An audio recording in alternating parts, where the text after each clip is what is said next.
Gold, trusted gold buyers. మీరు తాకట్టు పెట్టిన బంగారాన్ని విడిపించి ఈ రోజు ఉన్న మార్కెట్ ధరకు కొనబడను.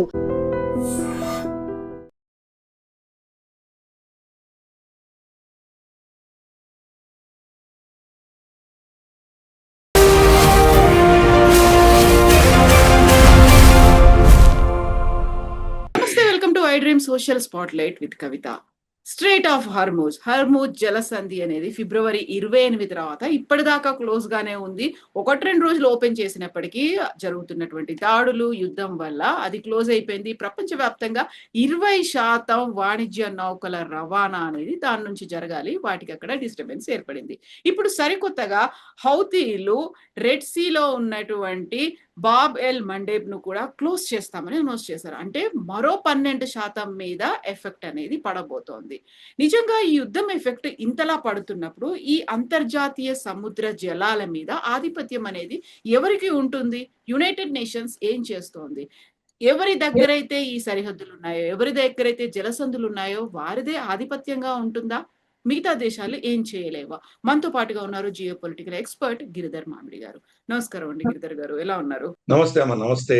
నీకు మీ ప్రేక్షకులందరికీ నమస్కారాలమ్మా. నేను బాగానే ఉన్నాను. Thank you. సో మనం హర్మూజ్ జలసంధి ఎప్పుడు ఓపెన్ అవుతుంది అనే దాన్ని బేస్ చేసుకునే మనకు ప్రపంచానికి అంతా ఎంత గొప్ప రిలీఫ్ వస్తుంది అని మనం భావిస్తున్నటువంటి తరుణంలో సడన్ గా రెడ్ సీ హౌతీలు కూడా ఇమ్మీడియట్ గా రంగంలోకి వచ్చేసారు. బాబెల్ మండేబ్ ని మేము క్లోజ్ చేస్తాము అని చెప్తున్నారు. యాక్చువల్ గా ఈ జలసంధులు ఏంటి, వాటి మధ్యలో ఉన్నటువంటి గొడవలు ఏంటి, ఎవరికి ఆధిపత్యం ఉంటుంది, ఇతర దేశాల మీద ఎందుకని ఇంత ప్రభావం చూపిస్తోంది? అంటే ఇప్పుడు జలసంధుల గురించి మనం మాట్లాడుకుంటే ఈ రోజు కొత్త విషయం కాదమ్మా. ఇది చరిత్రలో మనం గతంలో కూడా చూసాం. మనం ఈ వెస్ట్ ఏషియా ప్రాంతము, సెంట్రల్ ఏషియా ప్రాంతము ఇవన్నీ కూడాను ఎప్పుడైతే మనకు ఇస్లామిక్ రాజ్యాలుగా ఏర్పడినాయో అప్పుడు యూరోప్ భారతదేశానికి వెళ్తున్నటువంటి వాణిజ్యం కట్ అయిపోయింది. మనకు అలెగ్జాండర్ ఆయన గ్రేటో కాదో నాకు తెలియదు, కానీ అలెగ్జాండర్ మన దేశానికి వచ్చినప్పుడు ఈ యొక్క వాళ్లకు మనకు వాణిజ్యం ఏర్పడింది. మొహంజదారో హరప్ప నుంచి కూడా మనం ఇక్కడి నుంచి మనకు వెస్ట్ ఏషియా కావచ్చు, అటు నుంచి యూరోప్ కావచ్చు, మన వాణిజ్యం జరుగుతుండేది. కానీ వీళ్ళు వచ్చిన తర్వాత అంటే మనకు ఈ ప్రాంతం అంతా ఇస్లామిక్ దేశాలు ఏర్పడిన తర్వాత అక్కడి నుంచి వాణిజ్యం కట్ అయిపోయేసరికి వాళ్ళ అవసరం కోసం వాళ్ళు ఏం చేశారు, వాళ్ళు సీ రూట్ టు ఇండియా కనుక్కోవాలి అని చెప్పేసి వాస్కోడిగామా, కొలంబస్ వీళ్ళందరూ ఎందుకు బయలుదేరారో మనకు అర్థం చేసుకోవచ్చు. అంటే ఈ ట్రేడ్ రూట్స్ అన్నవి చాలా కీలకమైనవి, చరిత్రలో కూడా అవే చాలా కీలకమైనవి. ట్రేడ్ రూట్స్ కట్ చేస్తే కనుక సామ్రాజ్యాలు కొలాప్స్ అయినాయి, అంత ఆర్థిక వ్యవస్థ అస్తమస్తమైనటువంటి పరిస్థితులు మనకు తెలుసు. కాబట్టి యుద్ధంలో కూడా ఎప్పుడైతే వాళ్ళకు సప్లై చైన్ కట్ చేస్తారో అప్పుడు ఓడిపోతారు. అటువంటి పరిస్థితి ఈ రోజు మనం చూస్తున్నాం. దీన్ని ఈ రోజు కాదమ్మా, కొన్ని తరతరాలుగా, కొన్ని దశాబ్దాలుగా, కొన్ని శతకాలుగా దీన్ని అస్త్రంగా వాడుకుంటున్నారు. ఎవరి దగ్గర శక్తి ఉంటే వాళ్ళు వాడుకునేవారు. అందుకనే మనం చూస్తే కనుక యూరోపియన్ దేశాలన్నీ కూడాను వాళ్ళ కాలనీస్ కి వెళ్ళడానికి కూడా దారింబడి వాళ్ళు ఏదో ఒక సప్లై చైన్ పెట్టుకున్నారు. For instance Dutch east India company మన ఇండోనేషియా అంతా వాళ్ళ అధీనంలో ఉండేది. కానీ అక్కడ దాకా వెళ్ళాలంటే దారిలో పెట్టుకున్నారు వాళ్ళు. మనకు ఆంధ్రప్రదేశ్ లో భీమినిపట్నం వాళ్ళకు ఒక పోర్ట్ గా ఉండేది. తర్వాత మనకు ఇన్ఫాక్ట్ కేరళ సైడ్ వాళ్ళు ప్రాంతాన్ని కబ్జా చేసుకునే ప్రయత్నం చేశారు, కానీ పొడక్షి రాజా వాళ్ళని ఓడించారు. అలాగే మనకు యూకే అలాగే పెట్టుకుంది, ఫ్రాన్స్ అలాగే పెట్టుకుంది. ఫ్రాన్స్ చూస్తే మనకు పాండిచేరిలో పెట్టుకున్నారు వాళ్ళు, గోవాలో వచ్చి పోర్చుగీస్ పెట్టుకున్నారు. ఇవన్నీ కూడా ఏంటంటే కనుక సప్లై చైన్ కి మనకు దారిలో వాళ్ళ ట్రేడ్ ని సురక్షితంగా ఉంచుకోవడానికి కోసం వాళ్ళు పెట్టుకున్నటువంటి ఇవన్నీ కూడా స్థావరాలు. ఈ రోజు మనం చూస్తే కనుక ఈ యొక్క సెన్సిటివ్ ఏవైతే మనకు ఈ ట్రేడ్ ప్యాసేజెస్ ఉన్నాయో దాని మీద అమెరికా ఆధిపత్యం చలాయించాలని ప్రయత్నం చేస్తున్నారు. మనకు పనామా కెనాల్ వాళ్ళ అధీనంలో ఉంది. మనం జిమ్మీ కార్టర్ దాన్ని పనామా హస్తగతం చేసిన తర్వాత క్రమేపీ చైనా అక్కడ వాళ్ళ ఆధిపత్యం పెట్టుకుంటున్నారు. వాళ్ళు అక్కడ ఎంట్రీ ఎగ్జిట్ 2 పాయింట్స్ లో కూడాను చైనీస్ కంపెనీలో పనిచేస్తున్నాయి. అందుకనే సడన్ గా డొనాల్డ్ ట్రంప్ వచ్చాక ఏమన్నాడంటే, ఇది మాకు హస్తగతం చేయకపోతే పనామానే నేను ఆక్యుపై చేస్తానని బెదిరించాను. ఇది బాబెల్ మండప్ తర్వాత మన స్ట్రేట్ ఆఫ్ హార్మోజ్ కంటే ముందరే డొనాల్డ్ ట్రంప్ ప్రెసిడెంట్ అయిన తర్వాత మొట్టమొదటి స్టేట్మెంటే పనామా మీద ఇచ్చాడు. కాబట్టి అర్థం చేసుకోవాలి ఇవి ఎంత కీలకమైన. అలాగే మన దగ్గర కూడా బ్రహ్మాస్త్రం మన దగ్గర ఉన్నది.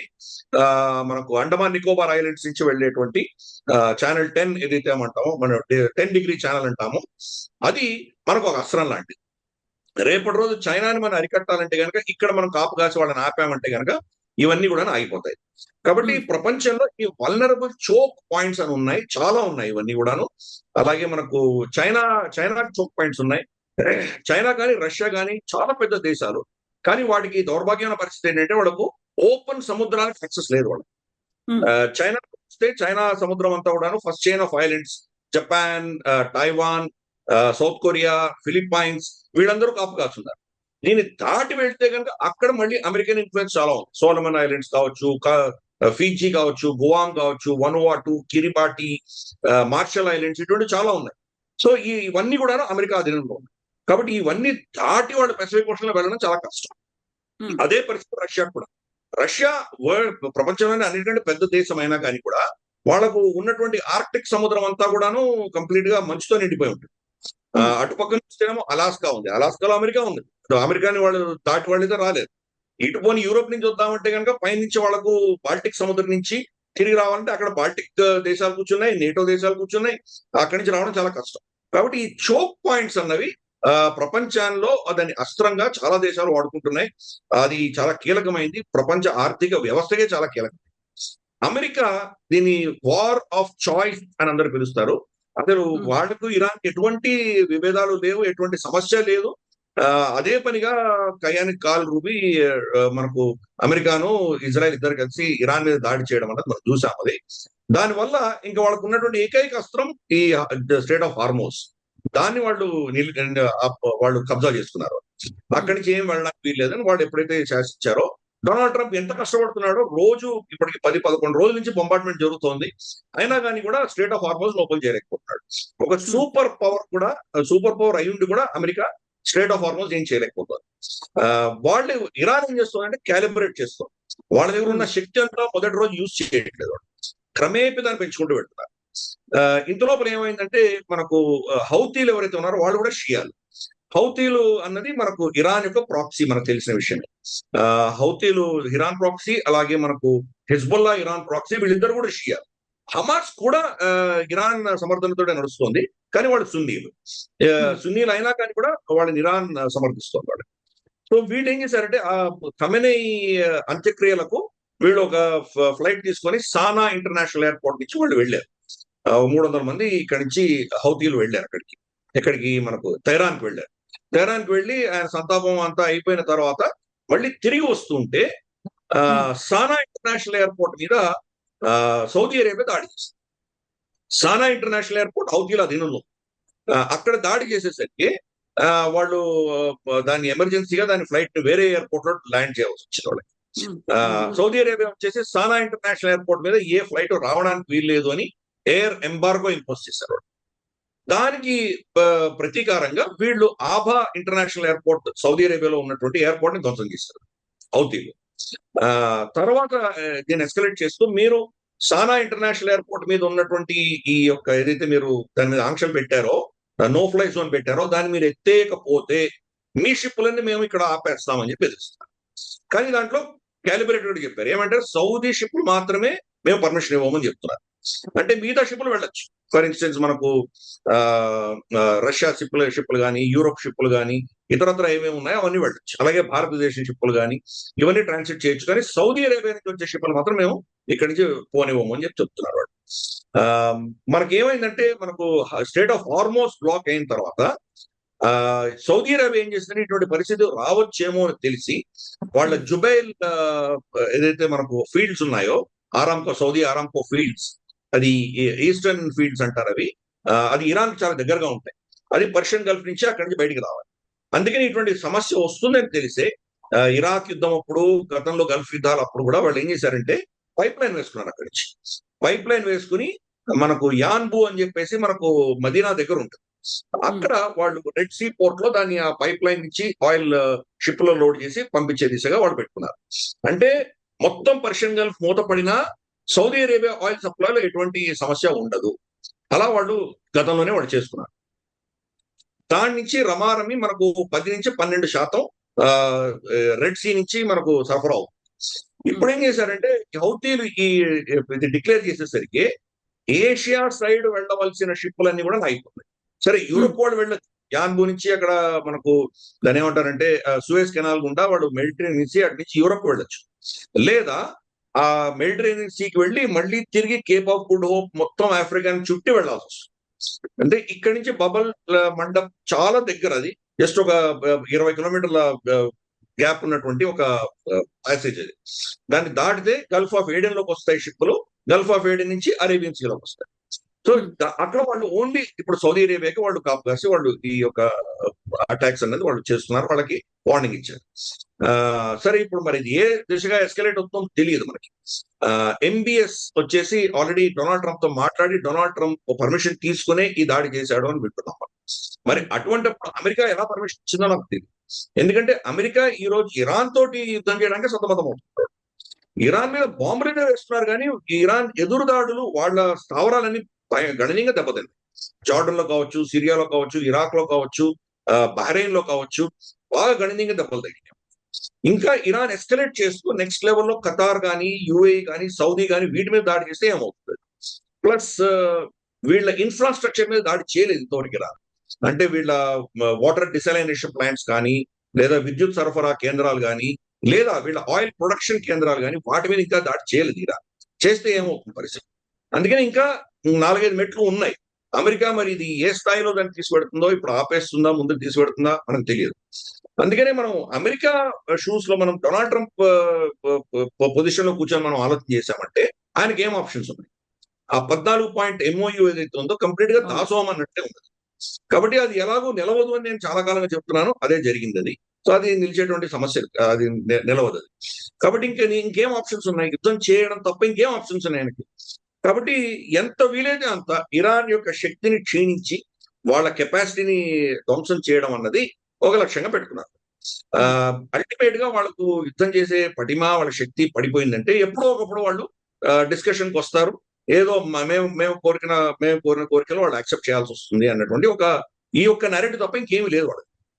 ఇరాన్ ఏం ప్రయత్నం చేస్తుంది, గతంలో కూడా వీళ్ళు మమ్మల్ని కొట్టారు, ఇప్పుడు కూడా కొడుతున్నారు. కాబట్టి మేము అమెరికాకి కాస్ట్ పెంచుతాం, వాళ్ళు యుద్ధం చేయడంలో వాళ్ళకి చాలా నష్టం వచ్చేలాగా మేము చేస్తాం. సో మొత్తం నిలిపేస్తాం. బబల్ మండప్ ని ఆపేశారు, ఇప్పుడు స్టేట్ ఆఫ్ హార్మోజ్ ని ఆపేశారు. సడన్ గా ఈ రోజు మనం USA లో యావరేజ్ మనకు పెట్రోల్ ధరలు, గ్యాసోలిన్ అంటారు వాళ్ళు, $4 per gallon. వాళ్ళు గ్యాలన్ లెక్కన వేస్తారు, మనం లీటర్ అంటాం, వాళ్ళు గ్యాలన్. $4 per gallon యావరేజ్ దేశంలో. కాలిఫోర్నియా లాంటి ప్రాంతంలో అయితే $5.5-6 దాటిపోయింది. కాబట్టి మొత్తం దేశవ్యాప్తంగా యావరేజ్ $4 టచ్. ఇది కనుక ఇలాగే కొనసాగిందంటే బహుశా 5-6 దాకా వెళ్ళేటువంటి ప్రమాదం ఉంది. ఎందుకంటే ఓవరాల్ ప్రపంచంలో దీని రిఫైనింగ్ కెపాసిటీ పడిపోతుంది. రిఫైనింగ్ చేసి సరఫరా చేసేటువంటి సౌదీ అరేబియా ఈ రోజు వాళ్ళ కెపాసిటీ తగ్గుతుంది. వాళ్ళు నిజంగా అంత సప్లై చేయలేకపోయిన పరిస్థితి. ఒకవేళ సప్లై చేసినా ఖర్చుతో కూడినటువంటి మొత్తం వీళ్ళ లాజిస్టిక్స్ అంతా కూడాను సౌత్ ఆఫ్రికాని చుట్టుముట్టి రావాల్సింది. కనీసం అంటే ఒక 3-4 వారాలు ఎక్స్ట్రా పడుతుంది. కాబట్టి ఆ ఖర్చు అంతా పెరుగుతుంది. కాబట్టి ఈ పరిస్థితులలో అమెరికాకి ఏదో విధమైన ప్రెషర్ వస్తుంది. కాబట్టి అమెరికా మళ్ళీ కొంచెం దిగొచ్చి రీజనబుల్ గా మాట్లాడతారు అనేది ఇరాన్ యొక్క క్యాల్కులేషన్. అందుకని దీన్ని అస్త్రంగా వాడుకుంటుంది ఇరాన్. సౌదీ అరేబియా పరిస్థితి ఏంటంటే కనుక ఈ యుద్ధం ఇక్కడ ఆపేస్తే కనుక ఇంకా జీవితాంతం ఇరాన్ కి ఉడిగం చేయాలి, ఇరాన్ కి బానిసలుగా ఉండాలి. వాళ్ళు ప్రతి షిప్ దగ్గర వాళ్ళు టోల్ కలెక్ట్ చేస్తారు, వాళ్ళు బెదిరిస్తారు. వాళ్ళని నేను నా మొహం నచ్చకపోతే రేపు పొద్దున మళ్ళీ నా షిప్ మీద దాడులు చేస్తారు వాళ్ళు.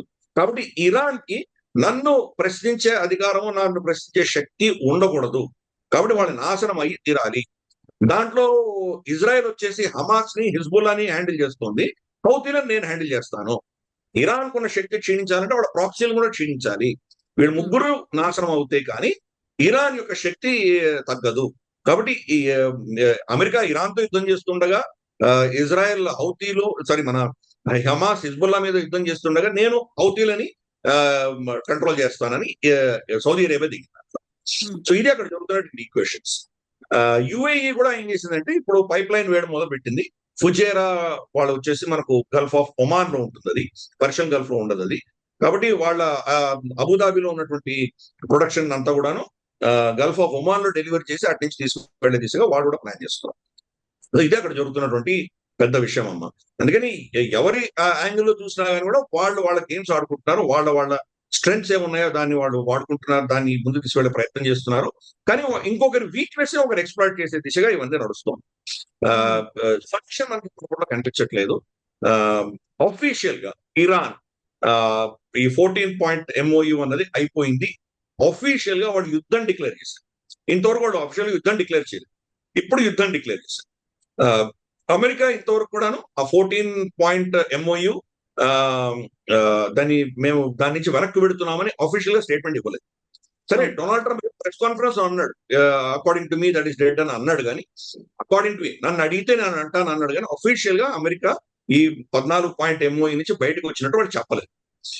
కానీ ఇరాన్ మాత్రం చాలా స్పష్టంగా ఇంకా దానికి సంబంధం లేదు, మా 14-point MOU మాకు సంబంధం లేదు, మేము యుద్ధం చేస్తున్నామని యుద్ధం ప్రకటించారు. వాళ్ళు ఇంతవరకు ఇద్దరు యుద్ధం ప్రకటించలేదు. అమెరికా కూడా ఏమనిందంటే ఇది స్పెషల్ ఆపరేషన్స్ అని. ఇన్ఫాక్ట్ డొనాల్డ్ ట్రంప్ అయితే మొదటి వారం రోజులు ఏమన్నాడంటే వీఆర్ ఆన్ అన్ ఎక్స్కర్షన్ అన్నాడు. ఏదో 4 రోజులు అయిపోతుంది అనుకొని భావించాడు. సో ఈ రోజు అది కాదు, అఫీషియల్ యుద్ధం డిక్లేర్ చేశారు. ఇప్పుడు ఇరాన్ అఫీషియల్ గా యుద్ధం డిక్లేర్ చేస్తే అమెరికా యుద్ధం డిక్లేర్ చేయకుండా ఎలా ఉండగలదు? అమెరికా కనుక యుద్ధం డిక్లేర్ చేస్తే వాళ్ళ కాంగ్రెస్కి వెళ్ళి పర్మిషన్ తెచ్చుకోవాలి. వాళ్ళ కాంగ్రెస్కి వెళితే కనుక అక్కడ పరిస్థితి ఏంటో మనకు తెలియదు. ఈవెన్ రిపబ్లికన్స్ కూడా ఈ రోజు డొనాల్డ్ ట్రంప్ సమర్థిస్తారా లేదా అనేది పెద్ద ప్రశ్న. సో ఇవన్నీ కూడాను ఇరాన్ యొక్క స్ట్రాటజీలో అమెరికాని ఇబ్బంది పెట్టే దిశగా వాళ్ళు చేస్తున్నారు.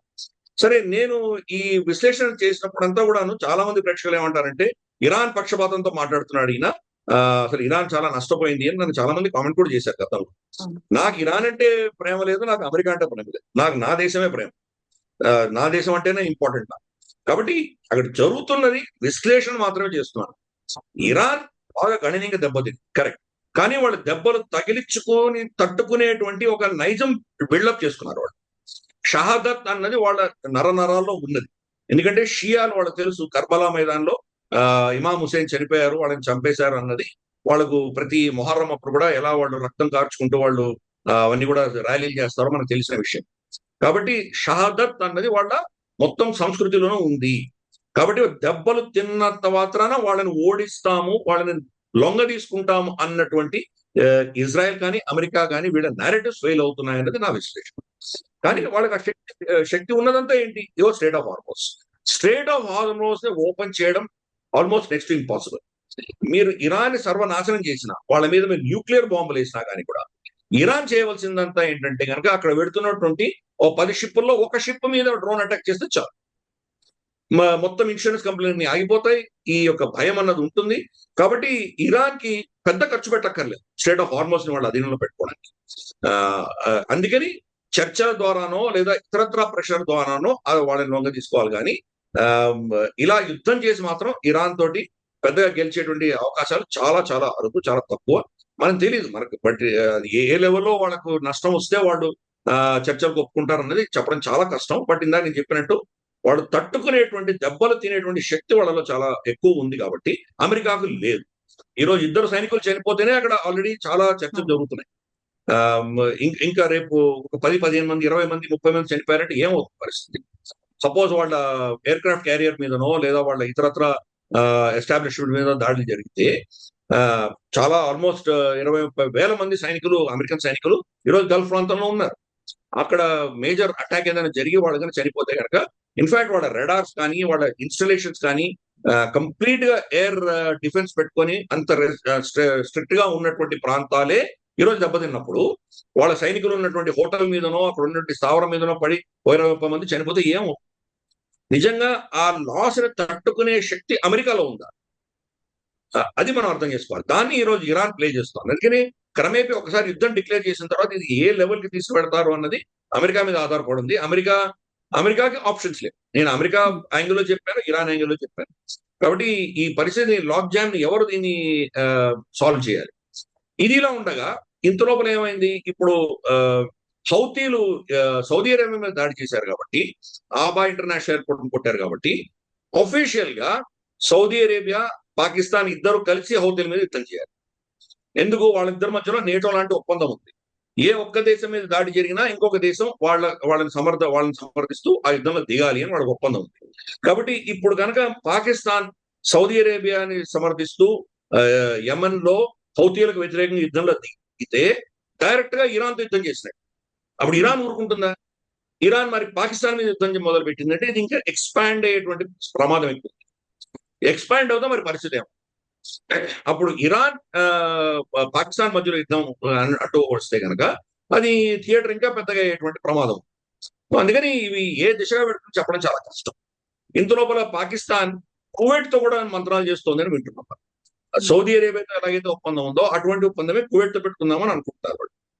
కువైట్ తో పెట్టుకుంటే కనుక డైరెక్ట్ గా ఇరాన్ తో యుద్ధమే వస్తుంది వాళ్ళకి, పాకిస్తాన్ కి. దానికి ప్రతిగా వాళ్ళు ఏం కోరుతున్నారంటే ఇన్వెస్ట్మెంట్స్, తర్వాత వాళ్ళకి అప్పులు, తర్వాత వాళ్ళకి చమురు ఫ్రీగా వచ్చేలాగా వాళ్ళు ఒప్పందం చేసుకుంటారు. ఈ రోజు సౌదీ అరేబియాతో చేసుకున్న ఒప్పందం అంటే కక్కలేరు, మింగలేరు, ముందుకు వెళ్ళలేరు, వెనక్కి వెళ్ళలేరు పాకిస్తాన్. ఒకవేళ వాడు ఏదో నెపని చెప్పి మీరు ఫస్ట్ యమన్ మీద దాడి చేశారు కాబట్టి, వాళ్ళు మీ ప్రతి దాడి చేశారు కాబట్టి మేము రాము అని చెప్పచ్చు. మీరు కామ్గా ఉన్నప్పుడు, శాంతిగా ఉన్నప్పుడు మీ మీద దాడి చేస్తే మేము రావాలి, అది ఒప్పందము. కానీ ఫస్ట్ దాడి మీరు చేశారు కాబట్టి నేను రానక్కర్లేదు అని పాకిస్తాన్ చెప్పచ్చు.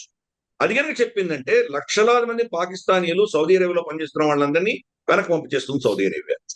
ప్లస్ సౌదీ అరేబియా ఇచ్చిన అప్పులన్నీ వెనక్కి అడుగుతుంది. యుఏఈ ఎలా అయితే అడిగిందో అలా సౌదీ అరేబియా కూడా అడుగుతుంది.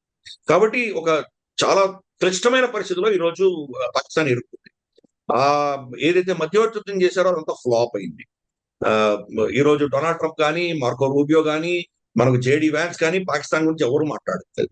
కాకపోతే ఇప్పుడు ఇరాన్ లో ఉన్నటువంటి అంతర్గత మంత్రి కూడా ఇప్పుడు ఇస్లామాబాద్ లోనే ఉన్నారు. అక్కడ ఆసిఫ్ మునీర్ తో మాట్లాడుతున్నారు, షాబాజ్ షరీఫ్ తో మాట్లాడుతున్నారు. అంటే మళ్ళీ మీడియేషన్ కోసం ట్రై చేయమనేనా? అది తప్పకుండా కాదు. అది ఇటువంటి కొన్ని స్ట్రాటజికల్ డిస్కషన్స్ జరుగుతున్నాయి. ఈ రోజు ఇరాన్ లోనే చాలా పెద్ద ప్రమాదం వచ్చి పడింది. వాళ్ళ అంతర్గతమైన సమస్యలు చాలా ఉన్నాయి. వాళ్ళ హార్డ్ లైనర్స్ ఎవరైతే ఉన్నారో వాళ్ళు మనకు గలిబాఫ్ కానీ, లేదా మనకు వాళ్ళ అరగాచి ఆయన కానీ, లేదా వాళ్ళ పెజెస్కియాన్ కానీ, వీళ్ళ మీద వాళ్ళు ఒత్తిడి తీసుకొస్తున్నారు. మీరు ఇంకా అమెరికాతో చర్చను చేయకండి, చాలా స్పష్టంగా చెప్పారు. యుద్ధం డిక్లేర్ అయిపోయిన తర్వాత ఇంకా దాంట్లో చర్చ ఏముంటుంది, ఏముండదు దాంట్లో. కాబట్టి పాకిస్తాన్ అమెరికాను ఒప్పించి యుద్ధం ఆపించగలిగే కెపాసిటీ పాకిస్తాన్ ఉందా? లేదు కదా.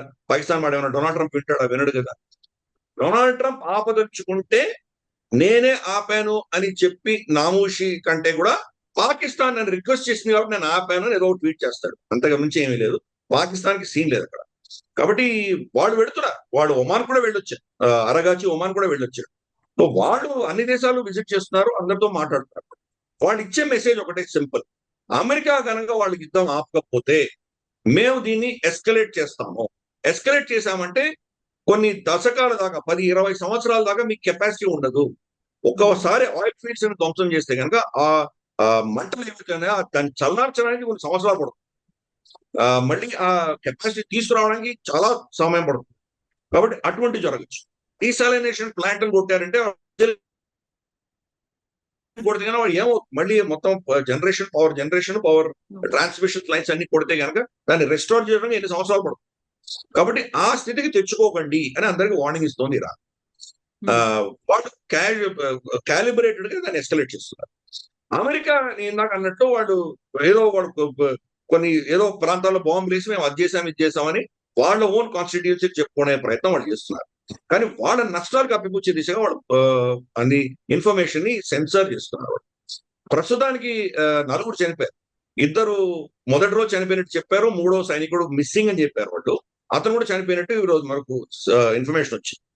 4వ సైనికుడు ఇరాక్ లో వీళ్ళ డ్రోన్ ని డిస్మాంటిల్ చేస్తుండగా పేరు చనిపోయాడని తెలుసు. 4 సైనికులు చనిపోయారని చెప్తున్నారు. కానీ ఇది టెక్నికల్ గా కరెక్ట్ న్యూస్ అయి ఉండొచ్చు. కానీ అసలు నిజాలు చూస్తే కనుక చాలా మంది చనిపోయి ఉండొచ్చు.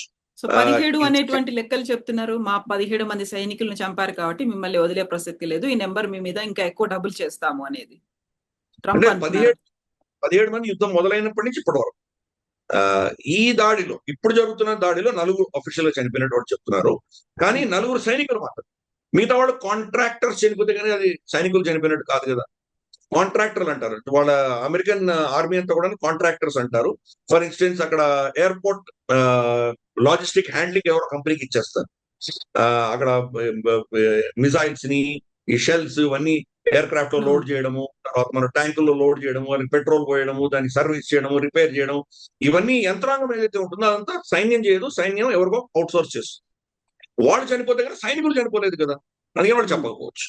సో ఇటువంటివి ఉన్నాయి. సో ఇరాన్ తర్వాత అల్ జజీరా వీళ్ళందరూ ఏమంటున్నారంటే నలుగురు కాదు ఇంకా చాలా పెద్ద సంఖ్యలో చనిపోయారు వీళ్ళు అంటున్నారు.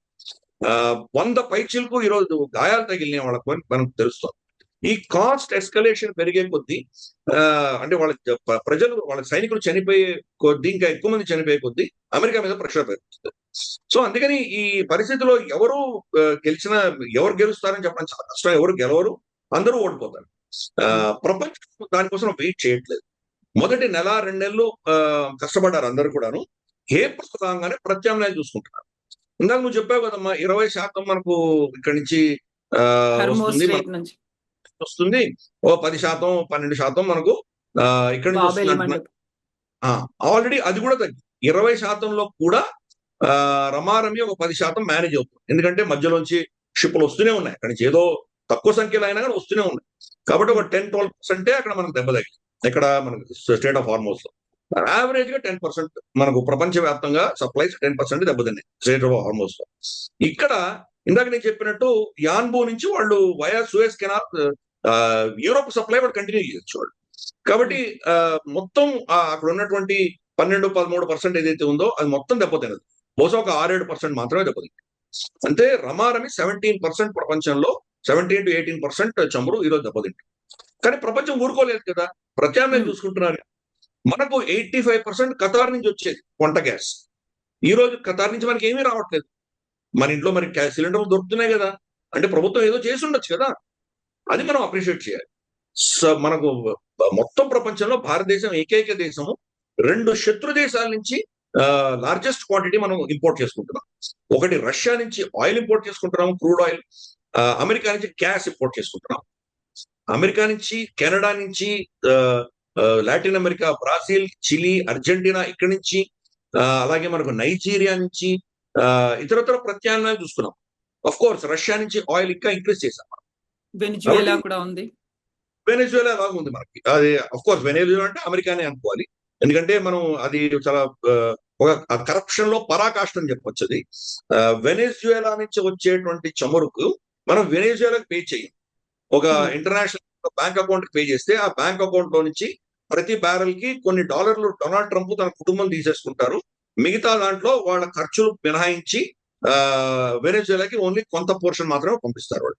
కాబట్టి మనం వెనిజువేలాకి పే చేయట్లేదు. అదే పరిస్థితి ఇరాక్ కూడా అంతే. ఇరాక్ లో ఆయిల్ మనం కొన్నామంటే అంతా అమెరికాకు వెళ్ళి, అమెరికా వాళ్ళు ఏ బ్యాంక్ లో వేయమంటే ఆ బ్యాంక్ లో పైసలు వేయాలి. దాంట్లో ఇరాక్ వాళ్ళు ఎంత ఇవ్వదలుచుకున్నారు అంత ఇస్తారు, మిగతా అంతా అమెరికా తీసుకుంటారు. అదే ఫార్ములా వెనిజువేలాలో కూడా. సో కాబట్టి ఈ పరిస్థితులలో ప్రపంచం అంతా ప్రత్యామ్నాయాలు చూసుకుంటారు. అందుకనే మనం ఈరోజు చూస్తే కనుక ఇక్కడ మన సనాయ్ తకాషి భారతదేశం ఎందుకు వచ్చారు, ఆవిడ మోదీ గారు ఆస్ట్రేలియా ఎందుకు వెళ్ళారు, వీళ్ళందరికీ కూడా అమెరికా నుంచి తర్వాత ఈ సంక్షోభం నుంచి ప్రత్యామ్నాయాలు కావాలి. ప్రత్యామ్నాయాలు కావాలంటే కనుక ఈ రోజు ప్రపంచంలో లార్జెస్ట్ మనకు చమురుని ప్రాసెస్ చేయగలిగినటువంటి కంపెనీ రిలయన్స్ పెట్రోకెమికల్స్ మనకు జామ్నగర్ లో ఉంది. ఈ రోజు ఈవెన్ రష్యా కూడా మనకు అంత చమురు వాళ్ళు సప్లై చేస్తున్నా కానీ కూడా ముడి చమురు వాళ్ళ రిఫైనరీస్ మీద యుక్రెయిన్ దాడి చేసి వాళ్ళు గణనీయంగా నష్టపోయారు. కాబట్టి మళ్ళీ రిఫైన్డ్ పెట్రోలియం ప్రొడక్ట్స్ మన దగ్గర కొనుక్కుంటారు వాళ్ళు. అమెరికాకు సప్లై చేస్తున్నాము, యూరోప్ సప్లై చేస్తున్నాము, రష్యాకు సప్లై చేస్తున్నాము. ఈ రోజు ఆస్ట్రేలియా కావాలంటుంది, జపాన్ కావాలంటుంది. వీళ్ళందరూ కూడాను ఫినిష్డ్ పెట్రోలియం ప్రొడక్ట్స్ అంటే పెట్రోల్, డీజిల్, కెరోసిన్ ఇవన్నీ కూడాను భారతదేశం సప్లై చేస్తుంది. మనం 85% ఇంపోర్ట్ చేసినా కానీ కూడా ఈ రోజు ప్రపంచంలో రమారమి 20-25% ఫినిష్డ్ పెట్రోలియం ప్రొడక్ట్స్ భారతదేశం ఇస్తుంది. అందుకని ప్రత్యామ్నాయాలు అన్ని దేశాలు చూసుకుంటున్నాయి. ఈ అమెరికాను పక్కన పెట్టేసి ప్రత్యామ్నాయాలు చూసుకుంటున్నాయి. ఈ రోజు చూస్తే కనుక మనకి ఈవెన్ నేటో దేశాలు కూడాను ఫ్రెండ్స్ ఆఫ్ యుక్రెయిన్ అని చెప్పి 4 గెలిచారు. ఎవరు వాళ్ళు? జర్మనీ, ఫ్రాన్స్, మనకు యూకే, తర్వాత యుక్రెయిన్, ఈ 4 దేశాలు కలిసి.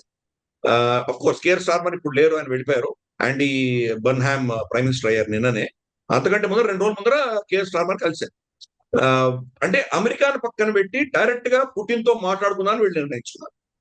సో అందుకని క్రమేపీ అమెరికా చేస్తున్నటువంటి ఈ పిచ్చి చర్యల వల్ల ఈ గల్ఫ్ ప్రాంతంలో అమెరికాని ఐసోలేట్ చేసి అందరూ కూడా ప్రత్యామ్నాయం చూసుకుంటారు. బెంజమిన్ నెతన్యాహును ఐసోలేట్ చేసేస్తున్నారు. బెంజమిన్ నెతన్యాహు వ్యతిరేకంగా విపరీతమైనటువంటి వారెంట్స్ ఉన్నాయి. యూరోప్ అందరూ అతని వ్యతిరేకంగా ఉన్నారు. మనకు అక్కడి నుంచి స్టేట్ ఆఫ్ జిబ్రాల్టర్ నుంచి వచ్చే షిప్పులు, మనకు ఇజ్రాయెల్ కి వెళ్ళవలసిన షిప్పులన్నీ కూడాను స్పెయిన్ దాన్ని అరెస్ట్ చేస్తుంది. వాటిని వాళ్ళ అధీనంలో తీసుకుంటారు. వీళ్ళ ఎయిర్ క్రాఫ్ట్స్ ఏవి కూడాను ఇజ్రాయెల్ ఎయిర్ క్రాఫ్ట్స్ అటు స్పెయిన్, ఐబీరియన్ పెనిన్సులా మీద వెళ్ళడానికి వీల్లేదు. ఇటువంటి ఆంక్షలన్నీ విధిస్తున్నారు. ఓవరాల్ గా మనం ప్రపంచంలో సమీకరణలు మారుతున్నాయి, సప్లై చైన్స్ మారుతున్నాయి. ప్రపంచం ఎవరి కోసమో ఆగదు. ఈ సంక్షోభం కొంతకాలం ఉంటుంది, తర్వాత ప్రత్యామ్నాయాలు ఉంటాయి. అలాగే మనం మనకు 10 డిగ్రీ ఛానల్లో కూడా మనం చైనాకు దెబ్బ కొట్టి మనం కనుక ఆపగలిగితే కొంత నష్టం ఉంటుంది చైనాకు తప్పకుండా. కానీ చైనా అయితే ఊరుకోదు కదా, ప్రత్యామ్నాయాలు చూసుకుంటారు వాళ్ళు. కాబట్టి ఏదైనా కానీ కూడాను అస్త్రం అనేది కొంతకాలం వరకే మనం వాడచ్చు. దాన్ని ఒక స్ట్రెచ్, ఒక లిమిట్ దాటి మనం లాగామంటే కనుక తెగిపోతుంది. ఎస్ అండి. Thank you so much Giridhar గారు. థ్యాంక్ యూ అండి.